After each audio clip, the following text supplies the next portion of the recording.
Hey skiers, I'm Jeff from Skiessentials.com. Welcome to our 2023 ski test. Today we're talking about a brand new ski, the Armada Locator 104. This is kind of Armada's new offering in the backcountry touring world. These skis replace the outgoing Tracer line, and they're a little lighter. I think it's fair to say that they lean a little bit further towards being true touring skis, rather than more like resort skis with touring capabilities. These feel more like touring skis with potential resort capabilities, and we'll get a little bit more into that towards the end of this video. Before we do, let's talk a little bit about its construction, because I think that's a really important element of these skis, and it's a pretty impressive build that Armada has come up with here. So we get a very lightweight Kurubo wood core to start things off. Not only is it lightweight, Kurubo is a great material for ski construction because it's a little bit more sustainable than some, so yay. And then we get carbon stringers in this ski. We actually get quite a lot of carbon in this ski. You can kind of see it through the top sheet of the ski, which I always appreciate. It's kind of cool to see, get a glimpse of what's inside there. And then we also get a Titanal binding platform right underfoot. So not only is that increasing binding retention, you don't want to rip your bindings out when you're deep in the backcountry, it also is designed to add a little bit more vibration damping right there underfoot on the ski.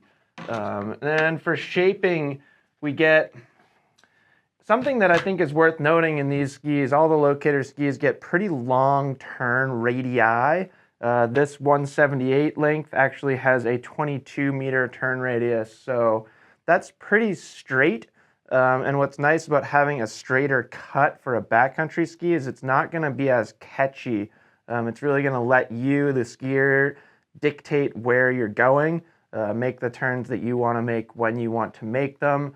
We get this nice amount of tip rocker up here, paired with some pretty aggressive early taper there. That's really helping, again, to reduce catchiness in soft snow. It really just cuts right through softer snow conditions.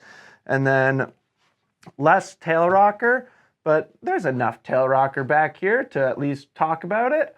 And then we get that nice little kind of rounded skin attachment point, what I think looks really clean.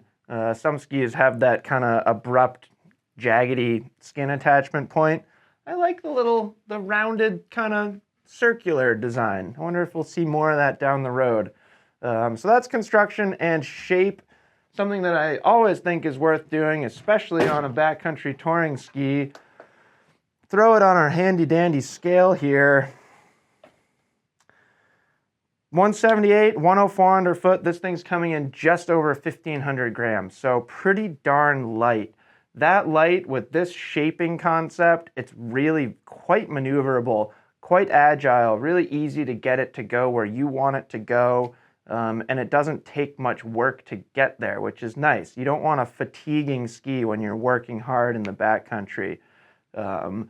That came through in all of our testing, the maneuverability, how easy it is to kind of flick it around, get it to do what you want it to. But something that was more surprising for us in our testing, and something that pretty much all of our testers commented on, was the fact that it's got some stability too. So it's not a soft flexing ski. It doesn't flex like a ski with full sheets of metal. It doesn't have that kind of smooth, damp flex pattern, but there's certainly some strength to it. So that's really nice to have. Maybe you're out in the backcountry and you've got a really open face and you're just feeling it that day and you just want to ski fast. Maybe you want to send a cliff drop somewhere and maybe it's pretty big and you really need to rely on the ski when you're stomping that landing.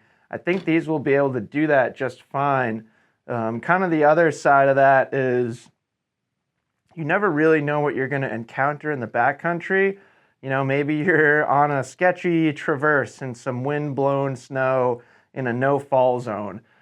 You don't really want to be on like a soft flexing noodly ski in that situation. It's nice to have some support from the ski underneath you. So I think Armada's done a really good job kind of balancing out the performance of this ski, making it light enough for touring, but strong enough that you can trust it and rely on its flex and performance and feel. As far as application, I think those tracer skis were a little bit more 50-50. To me, these locators, they're really going to be most at home in the backcountry or side country, but somewhere where you're earning your turns, somewhere where you are utilizing the touring capabilities, going uphill, coming back down.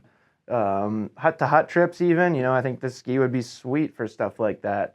That said, I think getting up into this 104 waist is just adding more material compared to the narrower locator skis. I think it would also be a perfectly reasonable choice to put a Shift or even like a Duke PT on here and kind of use it as a hybrid touring / lightweight resort powder ski. Kind of specific on the second or the latter half of that slash. But there's plenty of people out there that don't necessarily need a heavy, super strong powder ski, and they'd probably have a great time on something like the Locator 104. So while I think it does lean more towards touring, I do think there's, for certain skiers, there's a 50-50 application in there, or 70-30 or 60-40 or something like that.